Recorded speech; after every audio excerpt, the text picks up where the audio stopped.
Cycle वाले की भूतिया कहानी। बहुत समय पहले की बात है। एक छोटा सा गांव था, बीरनपुर। यह गांव चारों ओर से जंगल से घिरा हुआ था। वहाँ एक गरीब लेकिन ईमानदार युवक रहता था। नाम था गोविंदा। गोविंदा गांव में दूध पहुंचाने का काम करता था और वह हर सुबह अपनी पुरानी साइकिल पर दूध की बाल्टी बांधकर गांव-गांव घूमता था। एक दिन गांव के पास के जंगल में एक नई पगडंडी खुली जो गांव के शहर तक दूरी आधा कर दी देती थी। लोगों ने गोविंदा को मना किया कि उस रास्ते पर मत जाना, क्योंकि वह रास्ता भूतों वाला रास्ता कहलाता था। कहते थे रात होते ही वहां से किसी औरत की रोने की आवाज आती थी और कई लोगों ने वहां सफेद साड़ी में एक औरत को हवा में तैरते देखा है।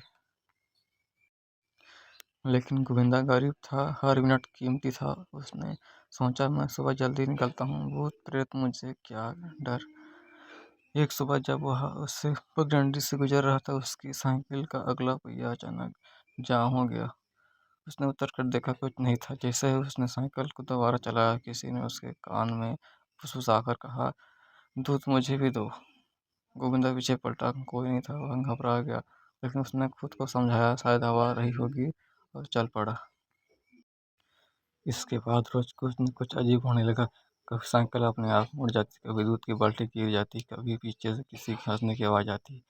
एक दिन उसने पीछे देखा, एक सफेद साड़ी में बिना पाँव की औरत उसकी साइकिल में पीछे बैठी थी। चेहरा धुंधला, आंखें सुर्ख लाल और बाल बिखरे हुए।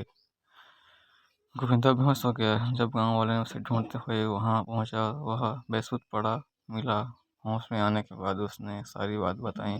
गांव के बुजुर्गों ने बताया कि कई साल पहले एक औरत की इसी जंगल में मौत हुई थी, जब वो शहर दूध बेचने जा रही थी। उसकी आत्मा अब उसी रास्ते पर भटकती है, किसी दूध वाले की तलाश में।